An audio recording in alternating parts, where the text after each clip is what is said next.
Pythagore au brevet, comment est-ce que ça tombe? Principalement de deux manières. Parce qu'en fait, Pythagore, le théorème te permet de faire deux choses. Soit de calculer une longueur quand tu as un triangle rectangle, ou alors de montrer qu'un triangle est rectangle.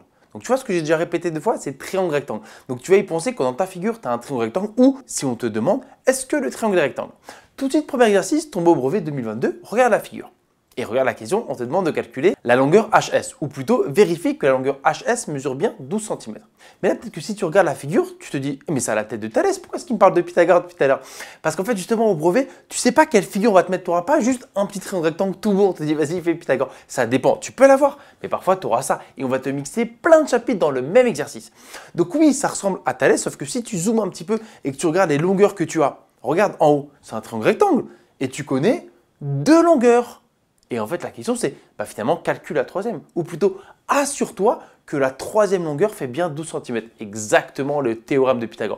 Un triangle rectangle, on te donne deux longueurs, calcule la troisième. Et ce que je te recommande chaudement sur ta copie, c'est de refaire un petit schéma pour toi comme pour le correcteur. Comme ça, tu vas mieux. Et là, on a bien un triangle rectangle. Regarde, deux longueurs, calcule la troisième, ce qui est exactement ce que tu avais dans l'énoncé. Quelle est la première étape? Avant de lancer dans le calcul, il faut parler un petit peu. Deux choses à dire. Que tu as bien un triangle rectangle et qu'on utilise le théorème de Pythagore. Et prends bien le temps d'écrire ces deux phrases avant de se lancer dans les calculs. MHS est un triangle rectangle, on applique le théorème de Pythagore. Que nous dit le théorème de Pythagore? En fait, il y a un côté qui est tout seul et les deux autres qui sont ensemble. Qui on met tout seul? Toujours l'hypoténuse, celui qui est en face de l'angle droit, c'est celui qui est tout seul. Attention, ce n'est pas celui que tu cherches qui est tout seul, c'est l'hypoténuse. Ici, c'est MS. Donc, l'égalité de Pythagore nous donne MS au carré égale, l'hypoténuse égale la somme des deux autres et tu n'oublies pas les carrés. Donc ici, il y a MH, donc tu mets MH au carré plus HS au carré. Maintenant qu'on est là, qu'est-ce qui se passe? Tu remplaces, tu regardes ceux que tu connais, tu mets les longueurs. Qui je connais? Ah, MS, je connais. Donc je prends MS, je jette à la poubelle et à la place, je mets 13. Et je connais également MH qui vaut 5. Donc que devient l'égalité? Voilà ce que devient l'égalité. Tu gardes ta structure et juste ceux que tu connais, tu les remplaces. La calculatrice, on fait les petits calculs. 13 au carré, tu trouves que ça fait 169 égale 25 plus HS au carré. Là, c'est peut-être l'étape un peu compliquée, mais tu as grandi, normalement, tu la gères. Il faut regarder de droite à gauche. 25 plus combien égale 169? C'est ça en fait la question. Pour trouver HS, d'abord HS carré, il faut se dire, attends, 25 plus combien 169? Eh bien, fais la soustraction, tu vois. Donc en fait, il faut faire 169 moins 25. Addition à trou, soustraction. Et donc ta calculatrice te donne que HS au carré est égal à 144. Et moi, ce n'est pas HS carré, c'est HS qu'on m'a demandé. Qu'est-ce qu'il reste à faire? Dernière manip, le petit V bizarre, la racine carrée. Donc HS égale racine de 144, ce qui nous donne 12 à la calculatrice. Ouf, ça tombe bien, on m'avait dit montre que la longueur HS vaut 12 cm. Voilà comment on applique le théorème de Pythagore au brevet. Donc voilà, tu as vu cette figure-là, et si tu as un peu d'expérience, à quoi ressemble cette figure? C'est du papillon, c'est du Thalès, sauf que là on est dans la figure Pythagore. C'est pour te dire qu'au brevet, tu n'as pas qu'un seul chapitre ou théorème dans ton exercice, il peut y en avoir plein. Et donc regarde attentivement, tu as une certaine figure, et en fait la question 1 c'était prouve que EC égale 4,8 cm. On va pas la faire, mais j'ai un message puissant à te délivrer. Regarde, la question t'a dit prouve que EC égale 4,8. Donc même si tu n'arrives pas à la faire, parce que nous on ne va pas la faire, on le sait à présent, quand on passe à la question 2, celle qu'on va faire, on sait que EC égale 4,8. On le sait. Tu n'as pas les points de la 1, mais c'est pas grave. Maintenant, tu peux t'attaquer à la 2 avec le résultat en poche. Et regarde maintenant, la 2 c'est quoi? Prouve que le triangle ECD est rectangle. Attends, pour montrer qu'un triangle est rectangle, il y a mon ami Pythagore, mais il te faut les trois longueurs. Est-ce qu'on les connaît? Tu vois, c'est là où il faut que tu utilises le fait que EC égale 4,8. Parce que les deux autres, on les connaît, regarde. ED, il fait 3,8 cm et CD, il fait 6 cm. Donc j'ai un triangle avec les trois longueurs. Appliquons la réciproque du théorème de Pythagore. Je te recommande chaudement de remettre un petit triangle avec les longueurs. C'est bien pour toi, c'est bien pour le correcteur. Alors comment est-ce qu'on va faire pour savoir si le triangle est rectangle? Job numéro 1, c'est qui le plus long côté? C'est ça l'étape 1. Le plus long côté, c'est DC. Et dis DC est le plus long côté du triangle. Pourquoi? Parce que dans les calculs de la réciproque, on fait les calculs séparément. D'un côté, on met le plus long et de l'autre côté, les deux autres. Donc tu dois l'identifier. Et c'est ce que je dis une fois que tu as mis la jolie phrase pour ton correcteur. DC est le plus grand côté du triangle EDC. Il y a un combat de boxe qui arrive. Le plus long côté au carré tout seul versus la somme des deux autres. Et si c'est égal, on dira le triangle est rectangle. Si à la fin on trouve que c'est pas égal, on dira le triangle n'est pas rectangle. Bon, juste sur une copie, tu ne mets pas versus, d'accord? J'ai mis pour que tu comprennes bien. Sur une copie, tu tires un trait. Mais je veux vraiment insister sur tu fais les calculs séparément. Donc, tu tires ton trait et tu commences à remplacer que vaut DC. DC, il vaut 6. Donc, pardon, 6 au carré. Donc, DC au carré égale 36, d'accord? DC, il valait 6. Donc, DC au carré, 6 au carré, 6 fois 6, 36. Ok, on laisse reposer. On s'attaque aux deux autres. EC, combien est-ce qu'il vaut? EC, il vaut 4,8. Donc ce calcul-là, c'est 4,8 au carré plus 3,6 au carré. Donc le égal ici, il n'est pas très joli. On peut faire les calculs comme ça.